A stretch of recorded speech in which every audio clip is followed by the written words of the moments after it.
whole new world. So many opportunities, but it's going to be hard. Hi, I am Charlotte Royal Moline. I am the C of P&C Gaming, and I am now trying Minecraft Hardcore But Harder. This is because Peter is doing Minecraft Hardcore But Harder, and I find this really, really inspiring. You know, I would love to try it myself. You watch somebody else do something hard, you think I can do that.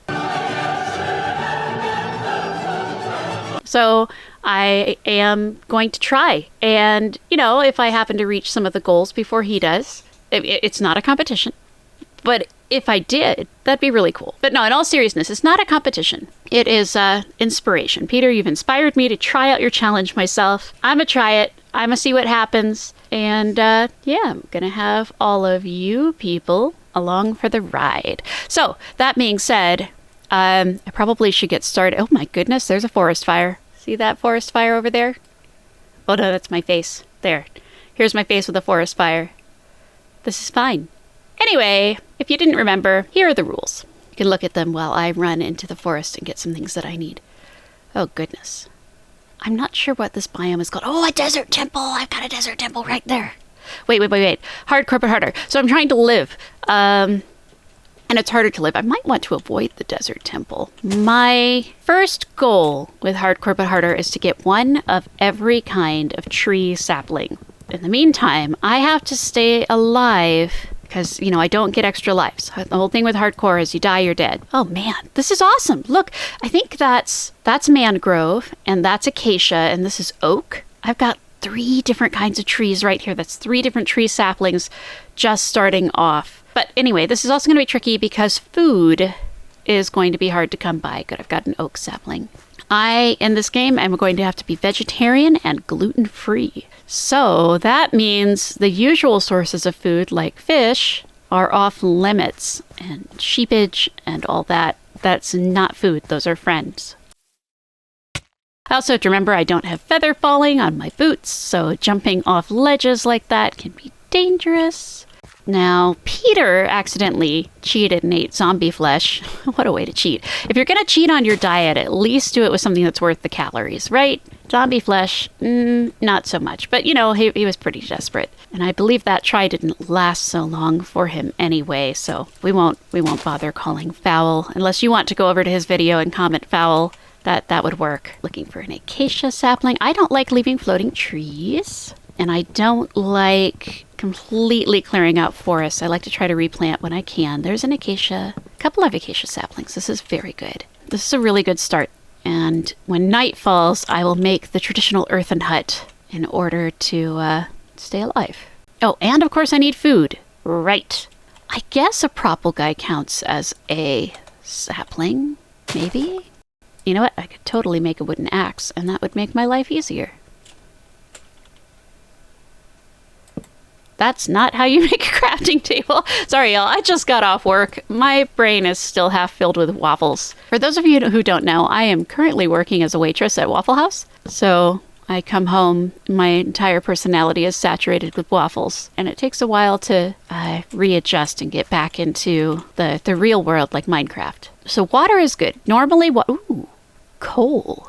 Yes, please. Totally just left my crafting table over here without actually crafting what I made it for. I just kind of like made a crafting table and plopped it there, felt accomplished, and left. Anyway, good thing about being near water is that it is a food source. And I don't mean fish, I mean kelp. If we can find kelp, we will be in very good shape. Oh man, normally I save all the coal that I dig for trading with villagers. In fact, I've gotten onto Peter and our other games. Like, no, only burn charcoal because you can trade the coal with the villagers for good stuff. But there is no trading in Hardcore But Harder, so we'll be burning the coal. This is such a cool formation. Kind of want to put my hut here, but I really need kelp. Okay, all right, I am being inefficient. Daylight's a waste. I'm going to check out the ocean just to make sure about whether it's got kelp or not. Oh, my hunger's already going low. That's a lot of coral. I don't see a lot of kelp. Yeah, I don't see kelp. But it is an ocean. So feasibly, if I build me a boat and go out a little ways, then Oh dear, the sun is setting. Then I should be able to find kelp. Trick is to not get attacked and killed by drowned while I'm out and about. It's killing me to leave that temple behind. A ship! There might be food in the ship. Sometimes there's suspicious stew. When you're hungry, you eat even suspicious stews. Man, that ship is perfect. See, it's hardly even submerged. Land mobs won't be able to get me if I'm on the ship. I mean, drowned still will be able to, but maybe I can wall it off real quick. Fortify my ship. There's a pufferfish. That's not good. Don't those poison you? My first mob kill might be a pufferfish. I built a base in a ship once before. It was pretty cool. Or at least I thought it was pretty cool.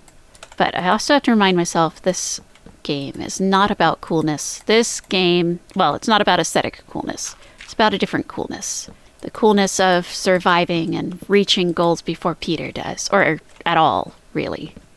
Let's see if I got any food. That's not food, but it is iron.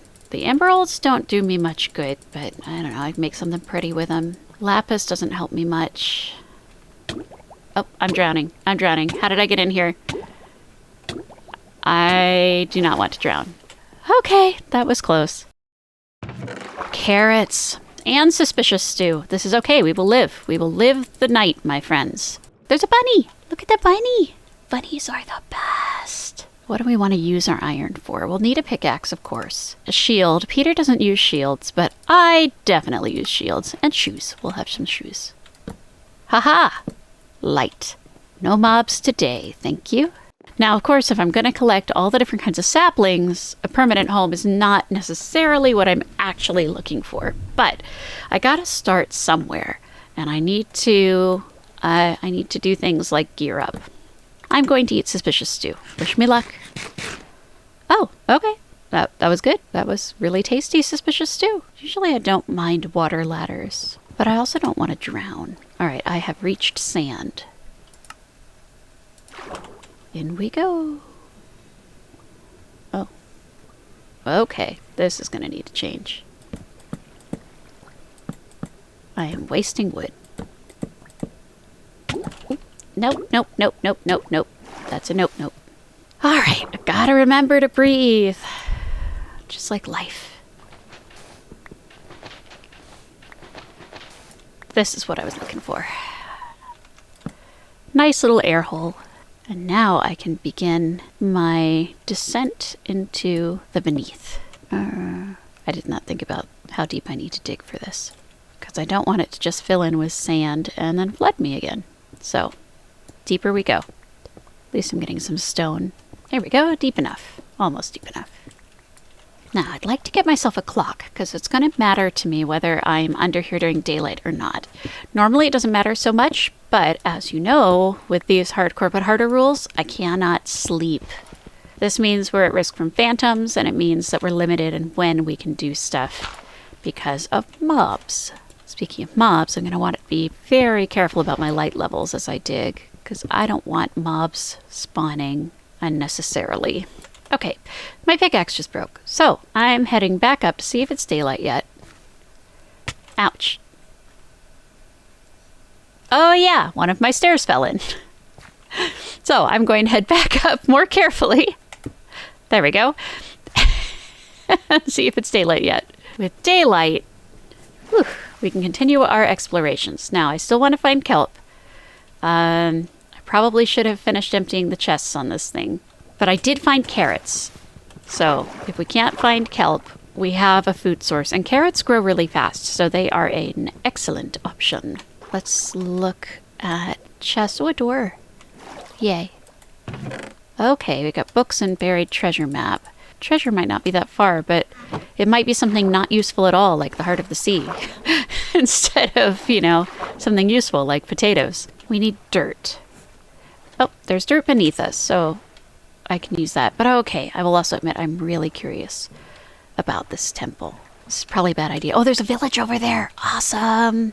Okay, all right. Multiple distractions at once. Hooray! We got to be careful for falling in the sand, and we got to be careful for mobs, which may have spawned in the dark here. And of course, that floor falls in and explodes all the treasure beneath. Once we have a, what's it called? A bucket, we can make it pretty safe to get the treasure. Little known thing about desert temples, you can get lost in them even though they're very small. At least you can if you are Charlotte. I should have used the torch trick. Okay, here we go. The torch trick is you mark the right-hand wall as you explore with a torch so that you know to follow it with the torches on your left in order to find your way home. Let's go to the village and see what kind of crops we can get from them. No trading. This means I'm always stealing from them. I do not like stealing from villagers. I like building walls for villagers and filling in their holes in the ground and protecting them and building up their trading stations and making nice structures for them. I don't usually raid the village. This is just not something I generally do, but I am in need of food. Hopefully they will pretend the villagers are just very generous and that they don't mind if I take some of their crops, if they have any. They have a camel. That's pretty cool. And whatever the creature that might be. Oh, pigs. Okay. Hi, camel. Hey, I can ride him. Ha. They have bread, but that's gluten. Can't eat that. Wheat. Here, you guys can have some books and paper. And a buried treasure map. There, I have given gifts to the village.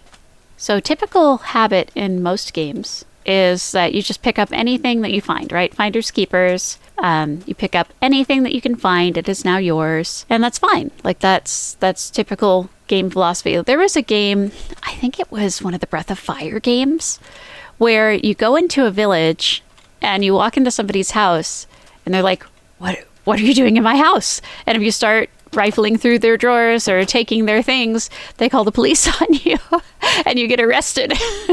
Like, oh, wow, this is so realistic.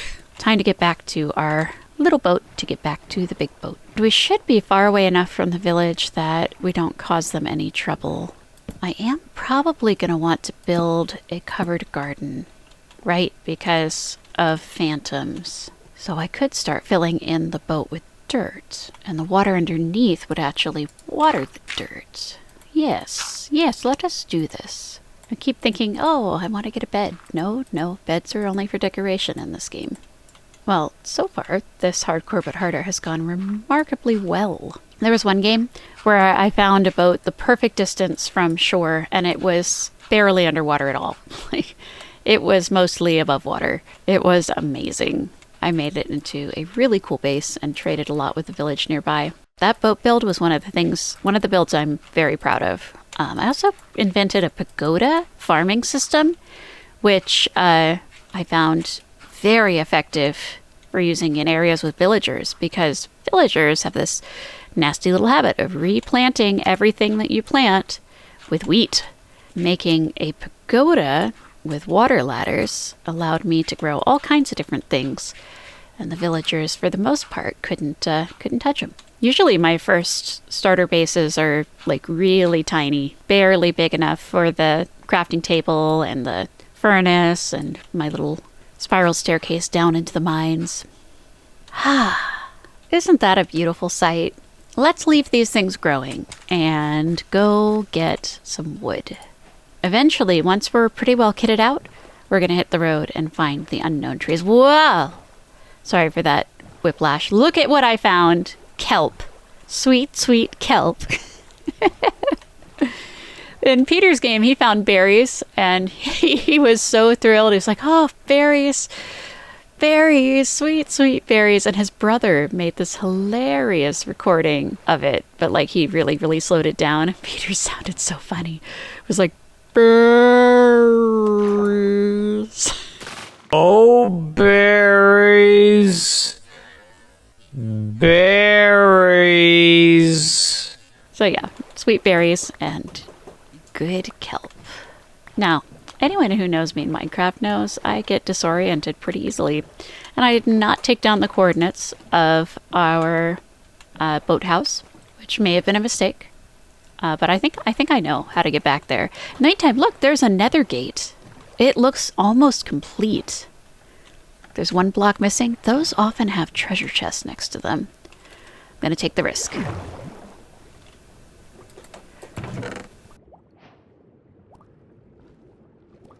So I got really quiet when I jumped in the water because I forgot you can hear me when I'm underwater. And I'll grab some of that acacia wood. Mangrove wood is pretty nice too, but there's a lot of root to get through before you get to the wood. On the other hand, that root can burn. It can be a good fuel source. If you're hearing additional like chopping noises, because the bunny is at my feet chewing on some cardboard. It sounds very much like he's got his own little axe going, and I guess he kind of does. He's got little teeth axes. Oh, a turtle! Hi, turtle! I love turtles. They're so cute.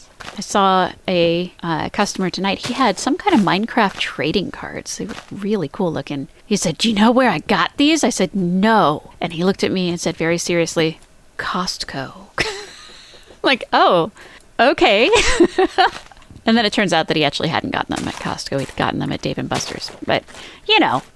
Okay, there are 2 chickens. All right, so it might be worthwhile getting some seeds just for them. I can make Chicken Island. Here, chickies. Here, chickies. All right, Chicken Island has begun. Not gonna tell them my generosity is purely for their feathers. Let's go by here to pick up our stuff. By stuff, I mean saplings. Why am I not swimming faster? You know, Peter told me that he had fixed the keys on this to be normal, because he plays with them different, but this does not seem normal to me. One of the YouTubers we like to watch apparently reaches his thumb to hit shift and crouch. He like reaches his left thumb under his hand to hit shift. Ah, there's my saplings. Which is, you know, I mean, that's takes some dexterity, but I mean, if that works for him, cool. Oh, there's another. Yay, I did get saplings from those trees. All right, and I am the kind of person who just leaves crafting tables everywhere.